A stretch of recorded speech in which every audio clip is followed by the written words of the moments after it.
It's time for the Sports Blitz, the only live-streamed local sports show in Arkansas, with all the latest on the sports stories that matter to you.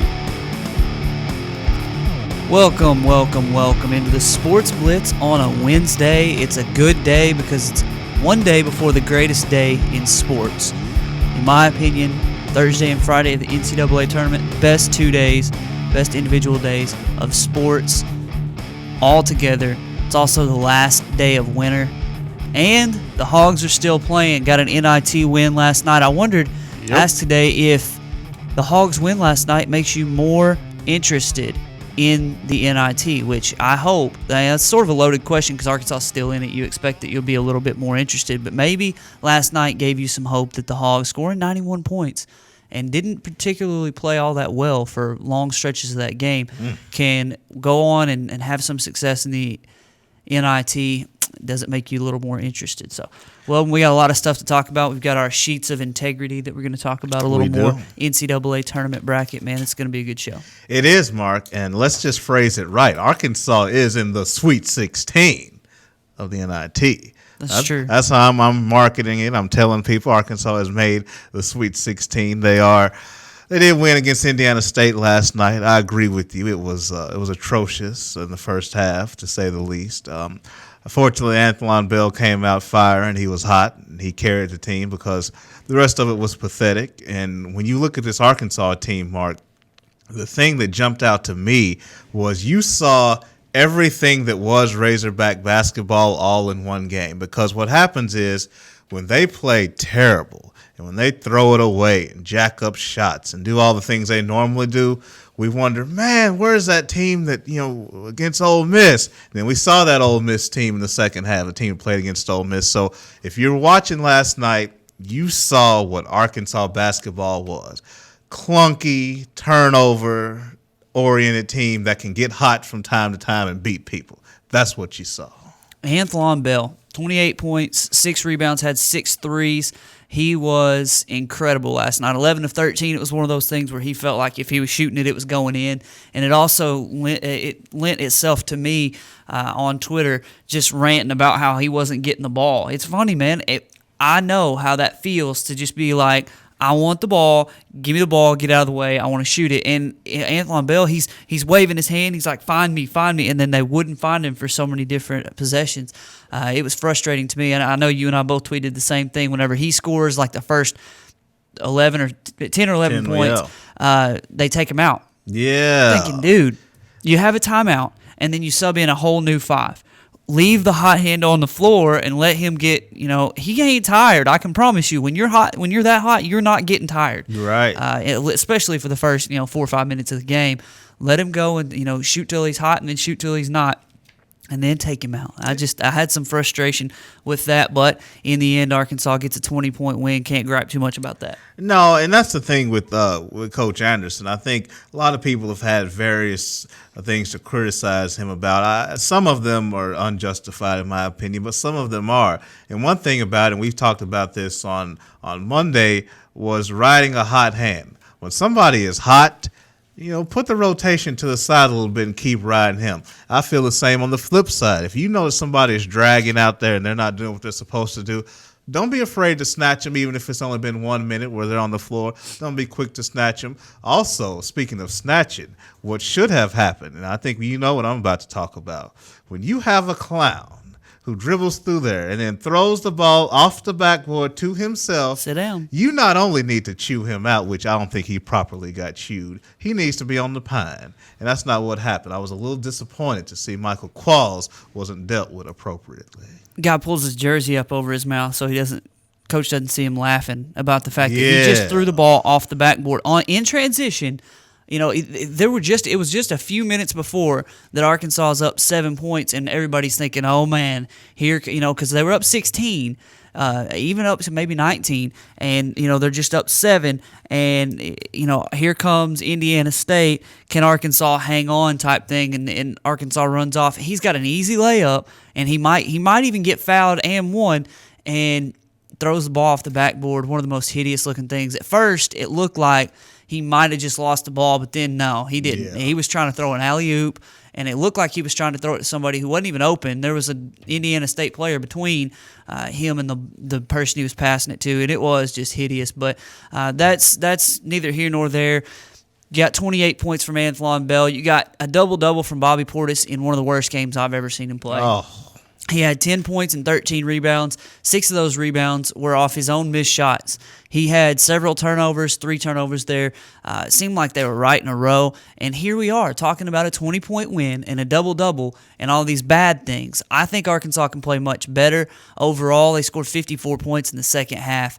I think that if Arkansas plays, they scored more points than anybody else in the NIT last night. Now, Robert Morris had 89 and a butt whipping of St. John's, but Arkansas scored more points than anybody in their first round game, and they just didn't play that well. I feel like I'm more excited about this. Now they're going to go on the road and they're going to play Cal and they're going to lay an egg. Just watch. Right, because I don't expect Utah Valley to pull it off. And, from my perspective, I have no problem getting on Arkansas in spite of 91 points because, first of all, I'm understanding the degree of difficulty. You can preach to me about finishing second in the Missouri Valley all you want. It's a different valley. There are some teams who traditionally are pretty good in that league who aren't good. You have no Creighton. It's a different Missouri Valley, which makes me also think about how they pushed Wichita a little bit. Makes me think about them because, to be honest with you, Indiana State was far less than impressive. I get Arkansas's tempo and depth had something to do with it, but ultimately that's a team who really should have built a lead and handled Arkansas early in that game when Arkansas was jacking up bricks,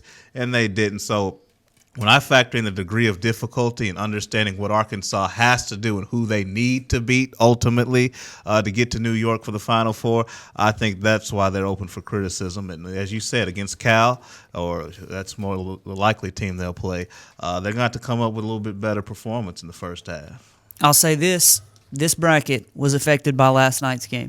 This NCAA tournament bracket was affected by the Arkansas-Indiana State game.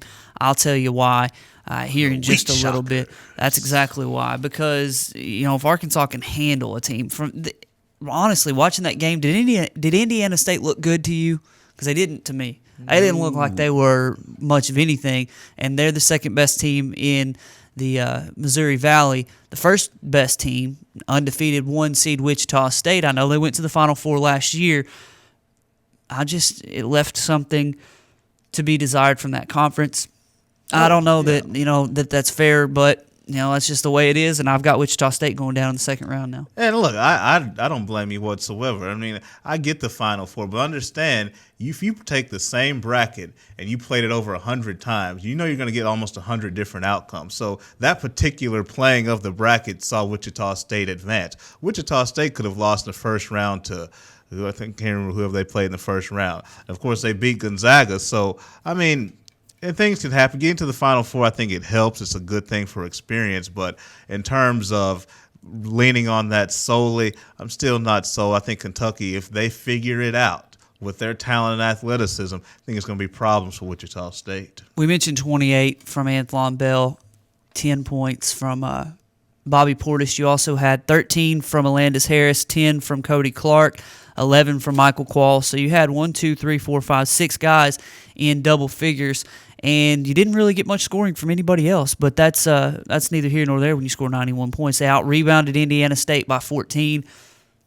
That told me something. When Arkansas, who gets out-rebounded every night, just is volleyball and rebounds in the first couple minutes of that game, that told me all I needed to know about that. Arkansas shot 49% from the field, held Indiana State to 35%. It hit a couple more threes.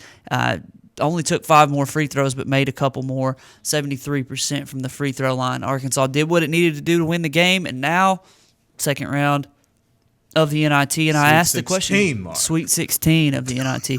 I asked the question, does this make you a little more interested? Corey Williams, he said it takes his attention level up a couple of notches, and I think that's the way most Arkansas fans are going to feel about the NIT now. If you lost, it was a crappy NIT, who cared? Nobody wanted to be there, but since Arkansas won, you're here, you might as well go ahead and win some games, and I think that if Arkansas can beat Cal, who knows? Maybe Arkansas can make some noise, go all the way to New York, and if for nothing else, they get some more practice time, they get some more court time in the game, and if they get to New York, that's a good story to tell the kids one day. I got to go play ball in New York at Madison Square. Right, I can see Ja'Cory Williams telling his grandkids now. Remember, I was in Madison Square Garden jacking up shots off the backboard. I could tell Dr. Kiko telling his kids, I got to play ball in Madison Square. I hit a three-pointer in Madison Square Garden. You mean 5-time All-Star NBA Kiko? 5-time academic All-American.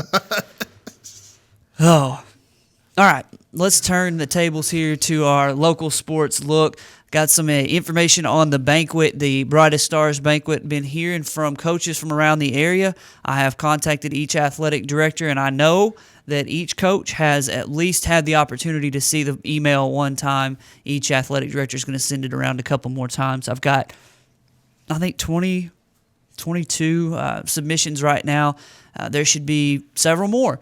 So if you want your athletes to be considered for the Brightest Stars banquet, need nominations in every sport from those 10 schools. I mean, you've got basketball, football, baseball, softball, soccer, track, tennis, golf, cross country, swimming. We've got all this different stuff that we want you to nominate your students for. So tell your coaches at your high school to nominate your players, or call or email. My phone number here at the office is 968-NEWS. That's 968-6397. And my email is mark@rivervalleyleader.com. Love to hear from your coaches. Heard from a couple today, like I said, who have nominated players. And I'm looking forward to, I guess it's 6 days from today. It'll be a week from yesterday, doing the actual ballot. We're going to start compiling the ballots so that we can send those to coaches to vote on the winners of the Brightest Stars Banquets, Brightest Stars Awards for the Players of the Year. So, got a little bit of news. Saw that the Russellville Cyclones and Lady Cyclones both lost in soccer last night. They're both really good teams. They'll play very well coming down the stretch. But they played Fort Smith Northside, a 7A team there. The girls lost 11-10 in penalty kicks. That is 21 penalty kickers between the two teams. They're about to start bringing out coaches to kick. They were a long ways down the line there, and the girls lost by 1. So it was a good effort by the Lady Cyclones, who will be right there come tournament time. And then I know the baseball Cyclones won 5-1 against Fort Smith Northside. I think that the Lady Cyclones won in softball, and with a girl like Andrea Kendrick on the bump, it's pretty easy to be in every game because she is a beast of a pitcher. Oh yeah, and no slouch at the plate either. I mean, you look at a player that can really get the job done, and you look at spring sports, and you mentioned soccer and baseball. It's just, I think people are going to be into it more this year, Mark, because of the winter that we had here, a little more harsh than what we're used to, especially in the last few years. So, you look at soccer and softball and baseball, and so sometimes the attendance is up and down, but I think you're going to see people anxious to get out this time of year since it's warming up. Definitely. Looking forward to, again, partnering with Help Network to sponsor the Brightest Stars Banquet and honor not only the spring and fall, not only the spring sports, but the fall sports as well. Every sport from all the schools, hoping to give Player of the Year awards to everyone, or at least to one person in each sport. So it's going to be a good time. We're going to hit a break real quick. When we come back, we're going to look at the wire before we get to the NCAA tournament and our brackets. Talk a little bit more about that. I want to hit some big topics. Phil Jackson, Jim Irsay, Bruce Pearl. Lots of news coming across the wire in the last couple days.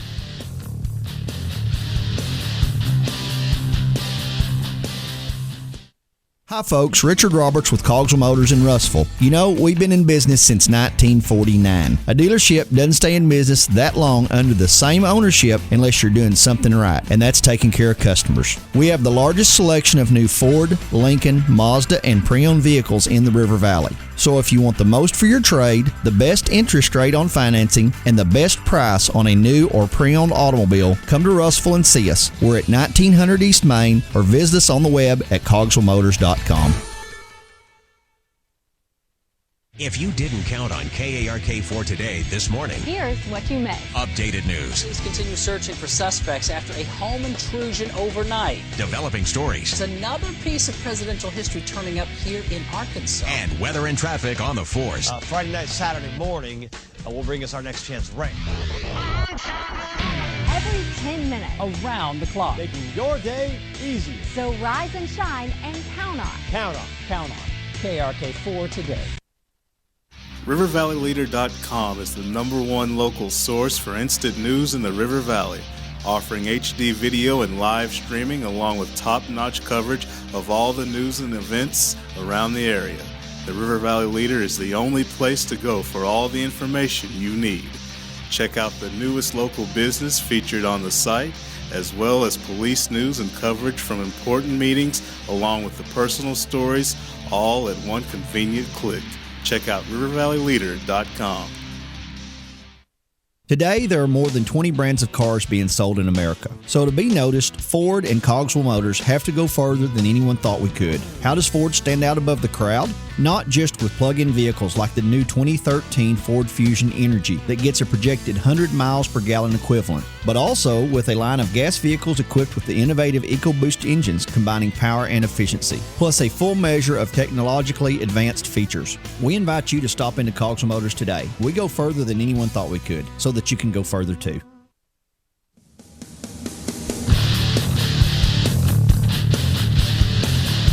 We didn't talk on Monday a whole lot about Phil Jackson, $12 million a year, going to New York to take on the role of president of basketball operations for the New York Knicks. Welcome back into the Sports Blitz on a Wednesday. Martin Freeman, Weldon Braxton, Matty Lassiter in the Cogswell Motors Studios. I think you can see it right down here. I see it. Do you see it? It's right over there. Yeah, you're right around the well part. I'm looking at it right now. I bet you are. It's superimposed on the screen and we can't see it at all. But Phil Jackson taking on the challenge of the New York Knicks. Does he want Carmelo to stay? It sounds like he does. $12 million a year, though. What do you think about the New York Knicks going out to get Phil Jackson? What does it say about the organization? What do you think it's going to result in? Shrug of the shoulders. Not a big deal to me. Like, I don't really see much change in here. I still see Dolan in place. He still has Steve Mills, one of his little puppets, in operation. I thought a great note was made that Dolan made a point to say Steve Mills, his guy, was still in there, as to say that I'm still going to have my hand in it. I mean, I really don't see much going on. It's not like hiring a coach in college where he can change personnel, he can change the locker room, change the whole operation. I mean, free agents are not prioritizing, the New York market, I got to go here. They're not prioritizing that anymore. You still have to adhere to a salary cap. You still have to get good players. Phil is not the coach. He is an executive. I think Phil Jackson can do the job. I just don't see this earth-shattering move. Like, I don't see Pat Riley on the beach down in Miami saying, "Ooh, we now have a threat in the East with the Knicks. They have Phil now." I don't see LeBron getting scared. I don't see Indiana getting scared. There are a lot of things in between Phil Jackson and success for the Knicks that have to be overcome, in my opinion, to really make waves in the NBA. So I think it's a nice move, but I think there's a lot to be seen. I watched a little bit of his introductory press conference, and he said some things I thought were kind of interesting. One, he said that, sort of what it was reported, that the Knicks contacted him and asked him what he wanted and, what kind of position he would want. So they basically invented something for him. I think that's interesting that they keep a GM on. What exactly, when a guy, and Phil Jackson said, I'm going to have control of all basketball decisions. What does a GM do then? if Phil Jackson's going to have control of every basketball decision, he's going to have hiring and firing of the coaches. He's going to have the final say on all free agents, all draft picks, anything that has to do with basketball. Phil Jackson's going to have a say in. What exactly does a GM do? Make recommendations? I mean, if he's in there with no real power and he's just kind of a paper tiger, a name, then obviously the only thing that begs the question of is it just Dolan in the room, which a lot of people are talking about him as being the worst owner in all of sports. It's possible, and he'd definitely be up there. You watch the Knicks. How could you screw that up? I mean, how could you screw up the New York Knicks with all the money, all the possibilities? You screw up the New York Knicks. I don't know. I don't know how you could possibly screw it up with all the money and all the inherent advantages you had. People run to New York as far as the market to play in. Right. To me, James Dolan, if he does keep his GM in there and he doesn't let Phil Jackson make smart basketball decisions, it remains to be seen whether or not he can make smart basketball decisions as far as getting people in there. And we had this guy named Michael Jordan. And then he had that Scottie Pippen character who was pretty good. Then he had Shaq and Kobe. Now, he hasn't exactly been dealing with scrubs his whole career. He has got absolutely nothing that resembles those guys in New York. You can talk about Carmelo all you want, but he's not on their level as far as I'm concerned. And he may talk about him being on that level, but it seems like he's just trying to talk Carmelo. He did say that Carmelo has another level that he can get to, which I agree. Yeah. I do agree. But it's as if he's going to win a championship, it's not going to be by himself, and he's got to take that Michael Jordan role. That okay, I know that I'm the best player, or I'm going to be the focal point of this team, but I've got to have some help. And it's not Amari Stoudemire and his $20-some million. It's going to be a process, let's put it that way, for the New York Knicks to come back to prominence. Yeah, especially the fact that he is not coaching. He is the front office. Now, the thing I like about this move, if I have to pick something, is where the accountability scale now falls, because Phil Jackson is all about him some Phil Jackson. And Phil Jackson likes to look good. He likes to be in situations to where he's not going to be the bad guy. So if Dolan or Dolan's people, if they do meddle in any way, Phil will make sure you, I, and the rest of the world knows about it. He's not going to be one of these GMs who lets upper forces dictate what he does and he keeps quiet about it. If they don't let him do what he wants to do as far as decisions, he's going to come out public with it. And once again, we're going to blame Dolan, because I think a big part of this, paying him $12 million, is for PR's sake.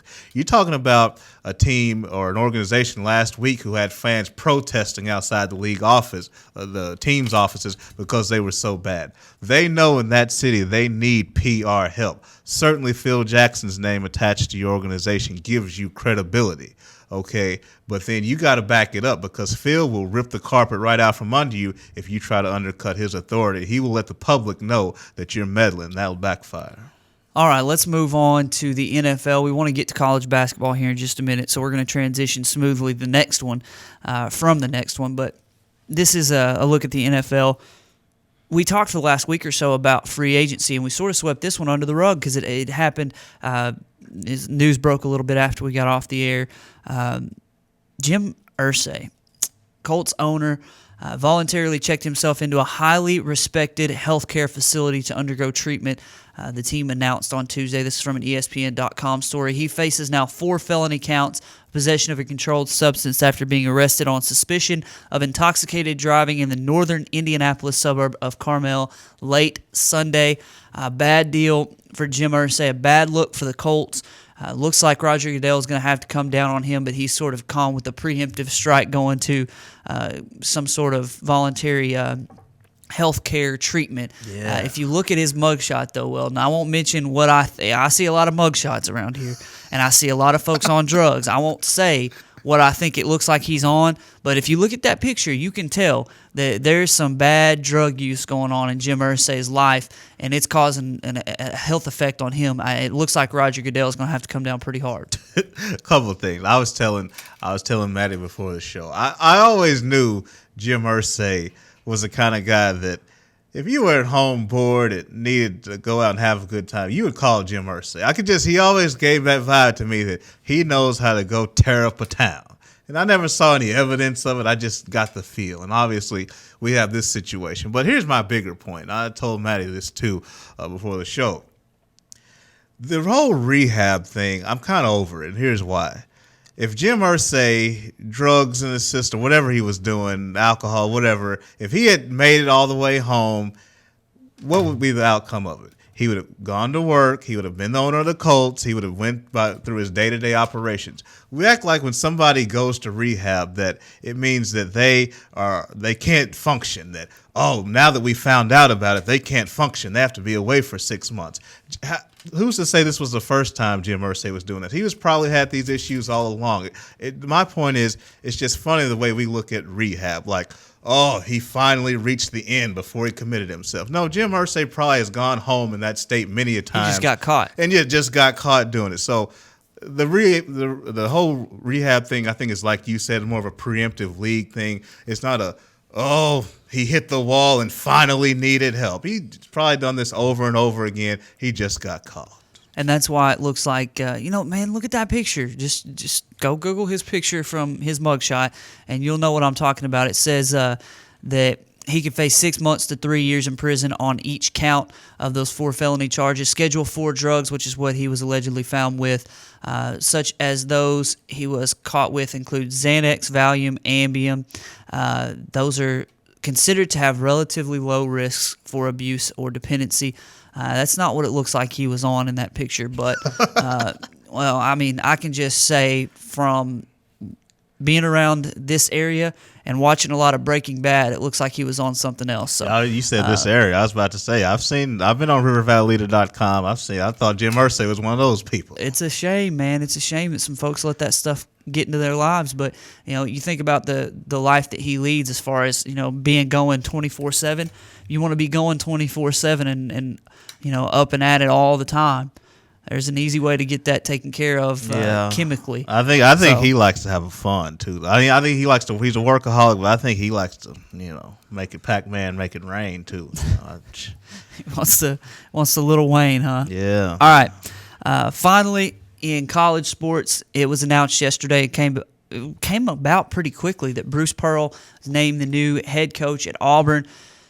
I don't really like it. I'll be honest with you. He's $2.2 million per year, same amount Mike Anderson makes, $14.7 million deal over 6 years, and he is the new head basketball coach at Auburn. I always liked Bruce Pearl. I think he'll do a good job as long as he doesn't get caught cheating again. I'm neither here nor there about the cheating that he was allegedly done.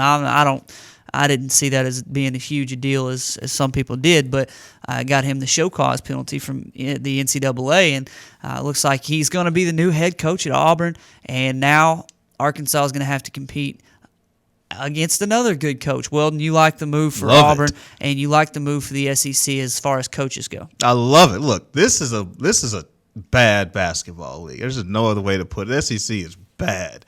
And there are a number of reasons why the league is bad. First of all, the league doesn't really care about it. You have the first day of your conference tournament. What do? You announce who's going to be the announcers for the football network. You got games on ESPN3 with no other television options. I mean, there are a number of reasons as to why the league is bad. But one reason is the cradle of coaches in the league has got to get better. I mean, you just start looking at SEC football coaches. It is a who's who of coaches in this league. The best coach in the league is not that much better than the 7th or 8th best coach. It is a who's who of coaches when it comes to football. In the SEC, what really do you have? I think Billy Donovan's the best all-around in terms of building a program, coaching X's and O's on the floor, motivating a team, doing all that. I think he's the best. I think Calipari is really good in a lot of areas. He's a big name. He recruits. I think he's lacking in other areas, but he's a star name.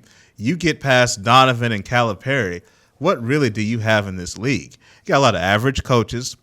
I think Kevin Stallings is a good coach. He's not a dynamic personality. I think Mark Fox is a good coach. Billy Kennedy. I think there are some good coaches. They're just not dynamic recruiters and personalities. Bruce Pearl is a game changer in this league. He can coach, flat out coach on the court. He can flat out motivate. He's got a good system. He is a great personality, a charismatic figure all the way. He can recruit, although, he has some issues with recruiting. He can flat out do it. Dynamic personality. Look, I get for Arkansas that it just makes it that much tougher. But you know what, Arkansas? You need to step your game up anyway. Mike Anderson, you need to step it up anyway. If you can't get the job done with a Bruce Pearl, you probably couldn't get it done without a Bruce Pearl. Game is on. And as much as we dislike the fact that now Arkansas is going to have to eventually face a better Auburn team, it does make the SEC's profile look a little bit better. And when you come down to NCAA tournament time and your conference as a whole has a higher profile, which it couldn't get much lower for the SEC. So this had to help. And in any really high-profile coach coming into any school in the conference would help the profile.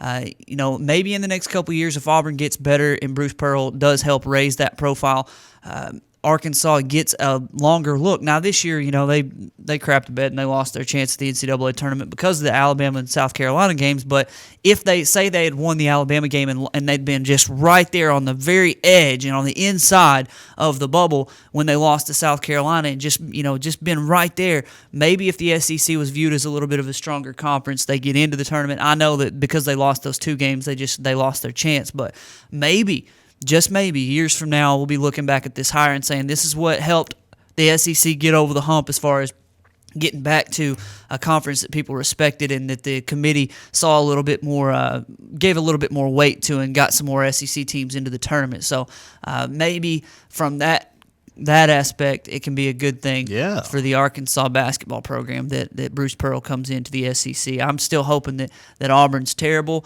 and that Arkansas can go get Arkansas has owned that arena so far. They have not lost in the new Auburn arena. Auburn gym. Auburn gym. Yeah, there are some nice high school gyms in Arkansas that would rival that one as far as seating goes. So, all right, we're not going to talk about bracketology, but we're going to look at our bracketology here in just a little bit. I have not changed my champion from the other day to today, from Monday to today. Maddie's still got the same champion. Weldon's going to let us in on a little bit. I have changed a couple picks. We're going to look at our brackets right after this.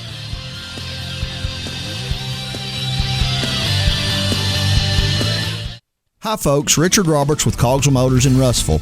We've been in business since 1949. A dealership doesn't stay in business that long under the same ownership unless you're doing something right, and that's taking care of customers. We have the largest selection of new Ford, Lincoln, Mazda, and pre-owned vehicles in the River Valley. So if you want the most for your trade, the best interest rate on financing, and the best price on a new or pre-owned automobile, come to Russellville and see us. We're at 1900 East Main, or visit us on the web at cogswellmotors.com.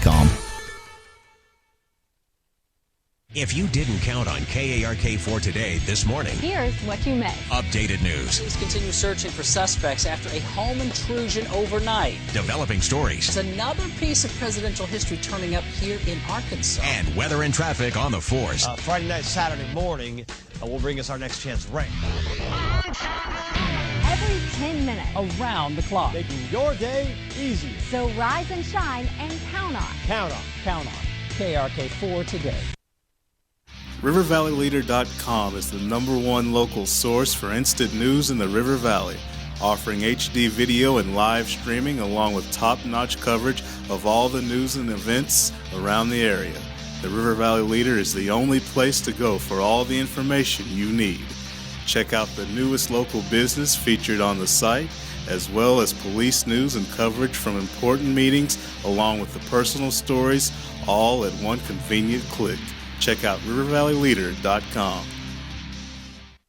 Today, there are more than 20 brands of cars being sold in America. So to be noticed, Ford and Cogswell Motors have to go further than anyone thought we could. How does Ford stand out above the crowd? Not just with plug-in vehicles like the new 2013 Ford Fusion Energy that gets a projected 100 miles per gallon equivalent, but also with a line of gas vehicles equipped with the innovative EcoBoost engines combining power and efficiency, plus a full measure of technologically advanced features. We invite you to stop into Cogswell Motors today. We go further than anyone thought we could, so that you can go further too.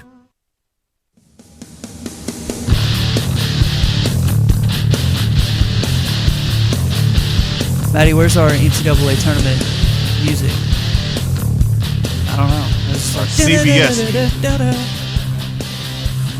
No, we don't need that one. We need One Shining Moment playing underneath while we talk about the NCAA tournament here on the Sports Blitz. Welcome in on a Wednesday. Mark Freeman, Weldon Braxton, Maddie Lassiter, looking at our sheet of integrity. Our one bracket. I don't have but one. I filled out this bracket on ESPN.com. Same exact bracket. Haven't picked anything different. And I'm not sure I'm going to pick more than one bracket this year because this bracket's so hard to pick. It would just look completely different, and it would just. I may do one, but I don't want to confirm or deny right now what I'm going to do. But I do have the same champ right now. I've seen a lot of folks. Every ESPN analyst that I've seen has picked Michigan State to win it all, and it's come to the point to where, if you pick Virginia to beat Michigan State, even though it's a 1 versus a 4, and Michigan State as a 4 shouldn't be the favorite, you're almost picking an upset with the number one winning. And now, I watched last night. I watched Arkansas, Indiana State. And I picked Kentucky to beat Wichita State in the second round now. Kentucky has to beat Kansas State.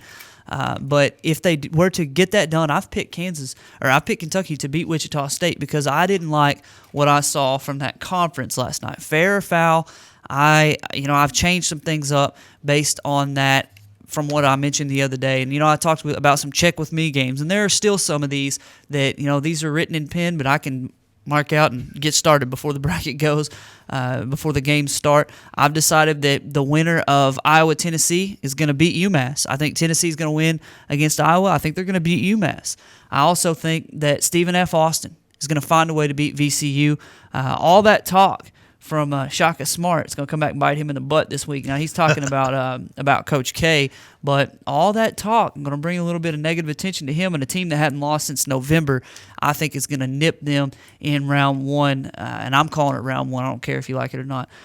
They call it the second round here, but the first we're round not is crazy. tonight. Yeah, and we got yesterday. 64 buys, or 60 buys, whatever it is. So, no, I'm not going that far. But, Weldon, you talked with me a little bit in the break about some tough spots in the bracket, things that some games that you just don't know about one way or the other. Yeah. I'm with you on Stephen F. Austin. I'm with you just because I'm concerned about VCU's offense. I know people talk about how Shaka made a run with them a few years ago, but they had Jamie Skeen and some people that could put the ball in the hole. They don't have that this year. You go look at their offensive efficiency, not nearly what it was a couple of years ago. But as far as some areas of concern for me, you look at the big fish upsets and which ones are out there, and I'm looking out west, and I know a lot of people have North Dakota State and Oklahoma. I'm sticking with Oklahoma on that one. Neither team can guard anybody, so it'll be a fun game to watch. New Mexico State and San Diego State. That's a 13-4 in the West. I'm leery because San Diego State offensively, they're not very good. Meanwhile, New Mexico State is good on offense. Both teams can defend well. San Diego State's such an elite defensive team, it's hard to pick against them. And then I got my eye on Creighton. I think in certain matchups, Creighton can excel. In certain matchups, they can struggle. Look, Louisiana Lafayette's got an NBA first-round pick. Elfrid Payton may sneak his way into the lottery if some things break right. An athletic team. Defensively, they're solid. You look at a team that could handle a Creighton, a team that can defend multiple sets. I still give Creighton the edge, but that's one where I'm kind of, we'll see. Duke and Mercer, it's not so much – Mercer's a pretty good team, but I'm concerned more about Duke. Duke can't guard anybody. That really, really does concern me, especially as we advance deeper into the tournament. But I'm going to stick with the Blue Devils for right now. Texas and Arizona State in the Midwest. Another good one. Texas is really good on defense, but sometimes they're up and down on offense. Arizona State, they're going to run their sets. They have Jahe Carson, another good one. So just a few trouble spots. I'm with you on Kentucky and Wichita State, more so because Kentucky has figured it out. If you give me the listless Kentucky that we saw through much of the season, I think Wichita would grind and execute them to death. But I've seen a different Wildcat team. So, those are the few spots I'm looking at right now.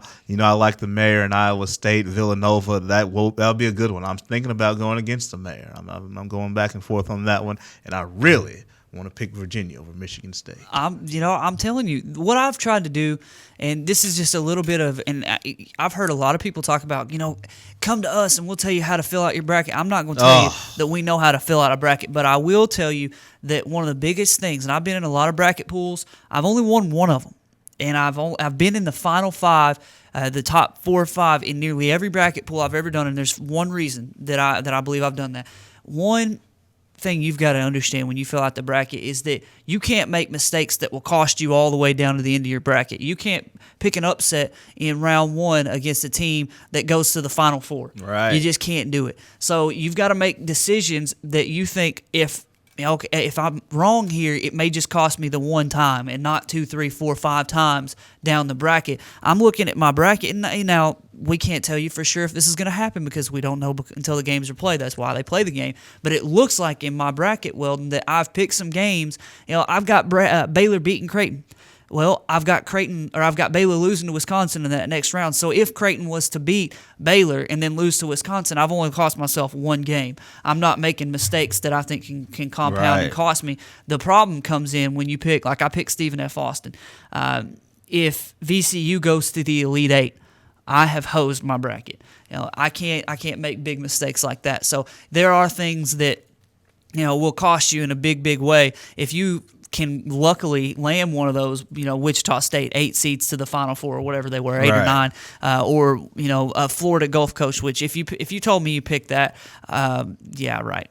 I don't believe that. But if you can land one of those double-digit seeds that goes to the Sweet 16, you've done something, and you're setting yourself apart in these bracket challenges. What you want to do, Weldon, we talked about this before the show, is make decisions that will set you apart. At this point, I feel like picking Florida to beat Michigan State is going to set me apart from a lot of people who picked Florida State or who picked Michigan State to win it all. I feel like going with Arizona when a lot of people are going to pick them to lose earlier on is sort of setting me apart, even though they're a 1 seed. So you've got to make decisions that can set you apart. But also, I try to go with more safe decisions because you're going to have some upsets. It's hard to pick who's going to be the ones that get upset. But really, some of these teams are seated higher for a reason. Right. Which brings me to my next point of I am considering this year breaking my rule of picking 2 different brackets. I'm a 1 bracket guy. I like to ride my bracket. If we go in the toilet, I'll go in the toilet with my bracket. But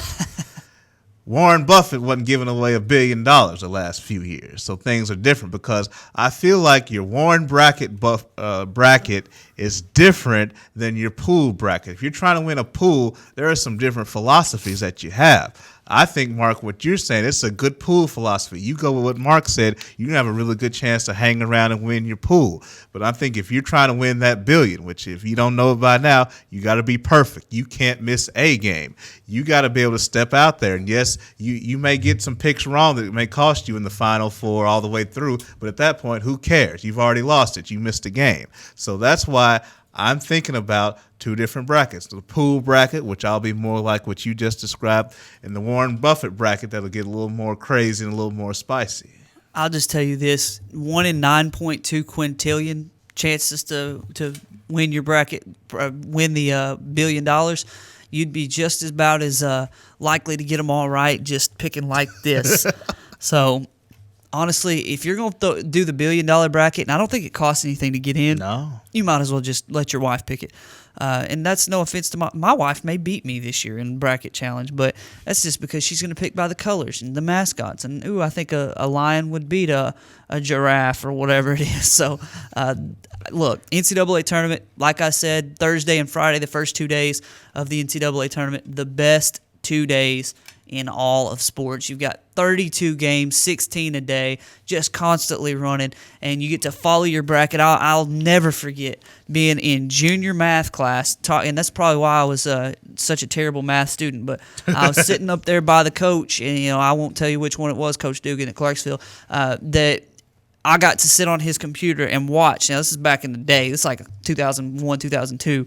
I guess it would have been 2002. And I'm watching Yahoo or ESPN or whatever it was, all the games scores. Right. And I just get to watch the scores go up, and I'm looking at my bracket, and I'm like, oh, I got that one, I got that one, I got that one. And I'm following it, right? Man, there is nothing like watching your bracket go up in flames before your very eyes on the first couple days of the NCAA tournament. Yeah. I remember a lot of times when I was in school where I'd magically be getting sick towards the end of the week. You know how you got to do it if you're in school. You start coughing on Monday and Tuesday. That's when you got to start your cough. And then it needs to get real heavy on Tuesday night.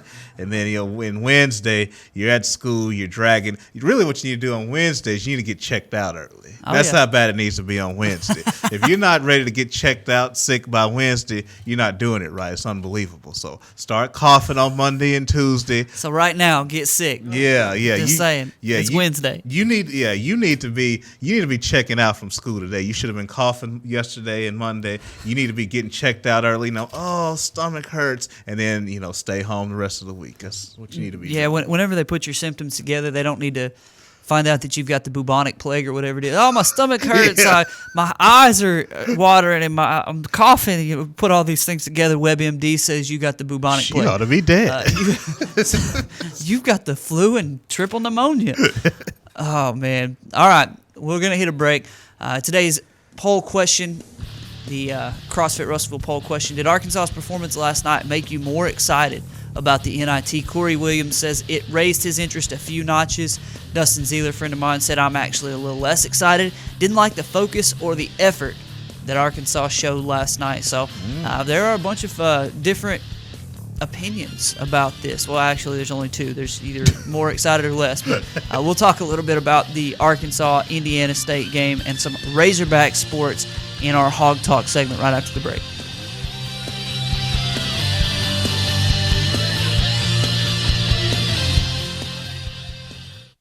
Hi folks, Richard Roberts with Cogswell Motors in Russellville. You know, we've been in business since 1949. A dealership doesn't stay in business that long under the same ownership unless you're doing something right, and that's taking care of customers. We have the largest selection of new Ford, Lincoln, Mazda, and pre-owned vehicles in the River Valley. So if you want the most for your trade, the best interest rate on financing, and the best price on a new or pre-owned automobile, come to Russellville and see us. We're at 1900 East Main, or visit us on the web at cogswellmotors.com.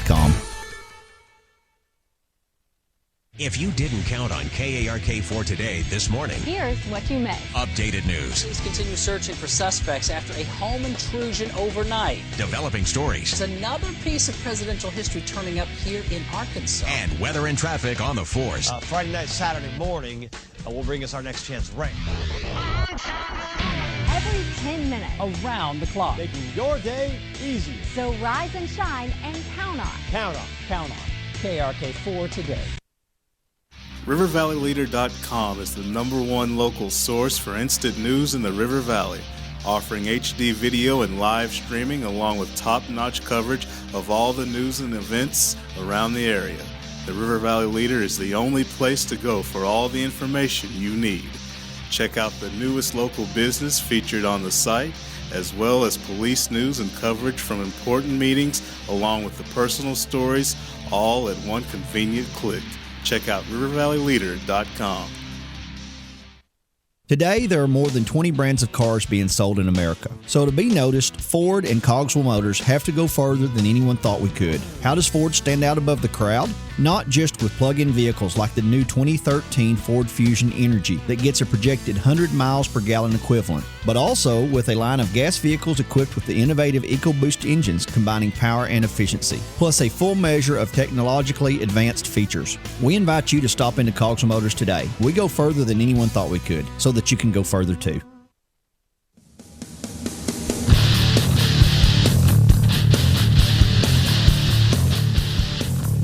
Reliving great basketball memories here in the Sports Blitz.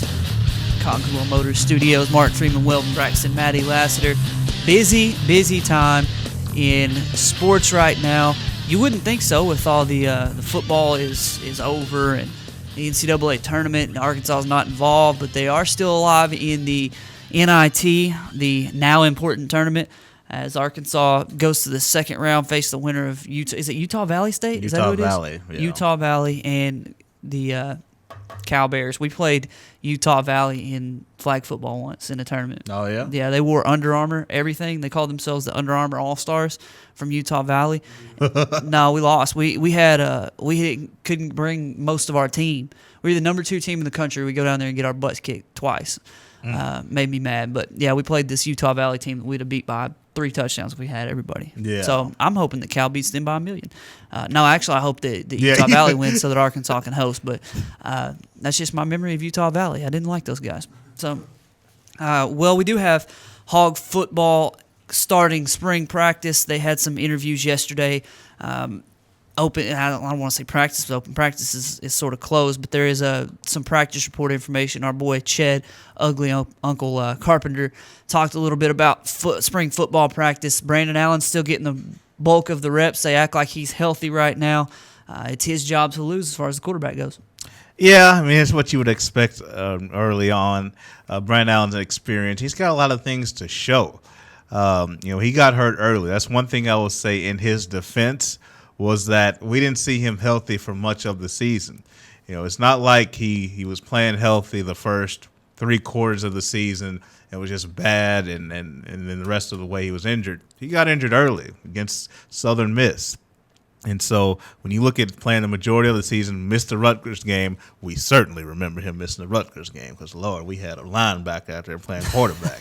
But I want to see him healthy. I'm not completely giving up on him. I know some people have. I want to see him healthy. I want to see Rafe Peavy and what he's going to be able to do. But, again, Brandon Allen doesn't surprise me that he's looking good and he's the starter right now. We talked a little bit before about the things that we wanted out of spring practice. Now, since we can't go watch, and since these practices don't matter as far as on the field, I did hear Jimmy Dykes last night talk about how he got a text from Brett Bielema telling him that the first day of spring practice was off the charts good.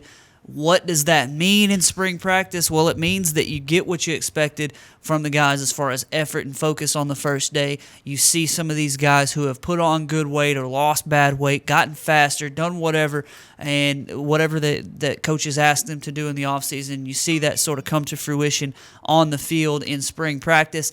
That's what coaches are looking for in the spring. I like the fact that they're able to get some of these guys in early. Some of the Jared Cornelius, wide receiver, to come in early. You got just several different guys, linebackers that are going to be able to come in and have an immediate impact, offensive linemen who are going to be able to come in and compete. Getting Brandon Allen with the new receiving core, right, new and improved. I joked about who's going to be dropping passes for him this year. But, you've got to get these guys in there and get them worked out. And, really, like we talked about before, you come into spring practice and you hear about guys running a 4.2 40 and all this crap, and it doesn't really matter because at the end of the day, not only can they not run a 4.2 40, but it doesn't help them on the field that they ran a fast 40 in the Tyson Track Center in spring practice. Right. But what does the team look like on the field? Brett Bielema acts like things are looking pretty good for the Hawks so far. Yeah, you would expect it. One thing I said about last year was the good news, in spite of a 3-9 season, was that you saw what he wanted to do be put in place. Arkansas ran the football pretty well coming down the stretch of the season. And it would concern me if Arkansas were struggling to run the football, struggling to throw the ball, and they had no offensive linemen as freshmen, and they had none coming in this 2014 class. That's not the case. They ran it well. They had good 2013 freshmen, and then they've got a good 2014 guys coming in this fall. So what he wants to do is being put in place. That tells you his vision and direction is moving forward, which is what has to happen if you want to turn around a struggling program. I want to borrow some stuff here from Ched Carpenter from Hogville, his practice report. Appreciate Coach Ched being able to go up there and watch the practice and give some notes. He said that Jim Chaney said Brandon Allen's looking good. It's his job to lose. He said that Brandon is also the same weight, but he's lost some fat and gained some muscle. He said he's going to continue to do so. Keon Hatcher said that last year there were too many guys not knowing what they were supposed to do or where they were supposed to go. This year they're working at knowing and being confident in what they're doing. Jonathan Williams said even though he's gotten bigger, stronger, and faster, his biggest improvement has been mental. He said that he spent hours in film study looking at what he can do better, and that he said that people consider him to be the, quote, big back, but that he believes he's the big play guy as well. We saw that as the case last year. He was the only one who was breaking long touchdown runs. Mm-hmm. For some odd reason, Alex Collins, as electric as he was side to side, he just didn't have it here and there, north and south speed. So hopefully he's able to get that going. Austin Allen said that being in competition with his brother is nothing new. They've been doing it their whole lives. Austin Allen may end up being someplace else by the end of the year, but right now he's competing for that job. Coach Pittman also said, yeah, seriously, come on. Coach Monica would love to have you. And Coach Pittman said that Reeve Kohler is looking very good coming off of injury. He said Luke Charpentier is running with the ones at center and that Cordell Boyd, is running with the twos. So there you go, a little bit of depth chart information as far as the Razorbacks go from spring practice. Boyd started last year, so he got some starts. So it's good to see the competition up front. Yeah, Reeve Kohler, we know he had the knee situation. Glad to see him back healthy. And that offensive line, it needs to be deep, it needs to be big, it needs to be physical and nasty, and I think that's what they'll be. As far as Alex Collins, I think that's a great point you brought up. And, that's just maturity of a runner. He's going to have to mature as a runner. When you're in high school, there's a tendency to do a lot of that east and west, shake and bake stuff, and oftentimes it works for you because you're a superior athlete. When you get to college football, it's about hitting the hole unapologetically, without any hesitation. You got to hit the hole and go, and then make some things happen when you get to that second and third level. And I think, it's Joel Thomas, who's a really good running backs coach, as they talk about those things, I think he'll get a lot better. Yeah, I'm hoping that Alex Collins can take the next step because, he's one of those guys that you definitely root for because he loves being a Razorback. He loves being at the University of Arkansas. He's taken full advantage of the college experience. I follow him on Twitter, and he's always, I'm here at the gymnastics meet.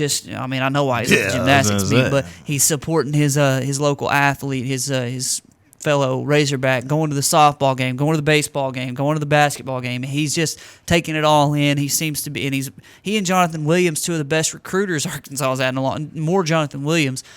Some of the best recruiting that Arkansas has done has been from their own players. Guys like Rafe Peavy doing a good job recruiting. Yeah. So I really want to see that these guys succeed.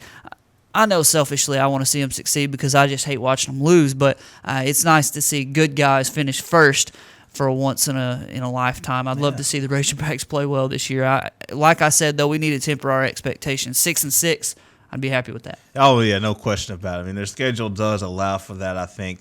But as far as players recruiting, that's important, too, because, who can sell your program to younger players like the players you have? I mean, as a coach, you can do a lot of things. You can do a great job, but I think a player, you would love to hear a perspective of somebody who's in the program. Well, like, hey, I may be a player in this system. You're already a player in this system. What do you think? What are you going through? What are the things you love about it? So I think it's great. It's not a mandatory thing. It's not critical, but I think it's really great when players can recruit. Oh, yeah. It's definitely – there are fewer regulations on players recruiting.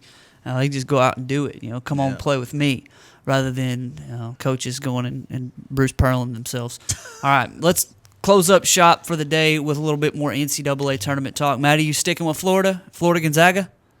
He's doing it. Florida Gonzaga. I don't know why you got Gonzaga going to your championship game. They beat Arkansas, so that's the rule. Maddie picked Gonzaga just because he saw that game when they beat Arkansas, and that's why I was looking at his bracket, and I was like, okay, this team's going far. He's seen them play. This team's going far. He's seen them play. This team's not going anywhere. He hadn't seen them play. So look, Final Four: Florida, Michigan State, Arizona, Louisville. At 2 4s, 2 1s. I'm not real confident in Arizona. I could see them going down a little earlier.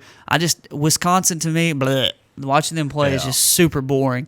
I have a whole lot of chalk. I was looking at my Sweet 16 and I got 1 2 3 4, 1 2 3 4. It's just like, I wish that I could pick more crazy stuff, but I know with this bracket that I'm going to be in the thick of the Sports Blitz bracket challenge. He says emphatically. It's going to happen. I look forward to it, too. The Final Four is, I think, going to be similar. I think most people are going to have Florida. There are a few Kansas people out there. I think a lot of people like Florida. I think a lot of people have Michigan State. People have Kansas winning it all? I saw a few Kansas. No, not winning it all, winning that region. Oh, okay. Yeah, getting out of the Florida region. And so Michigan State and Florida, I think it's solid on most people. You look in the West, I think Arizona and Wisconsin, people are going to make a decision between those two, or Gonzaga. Some people have Gonzaga coming out of that area. Some people do. Like, no, dude.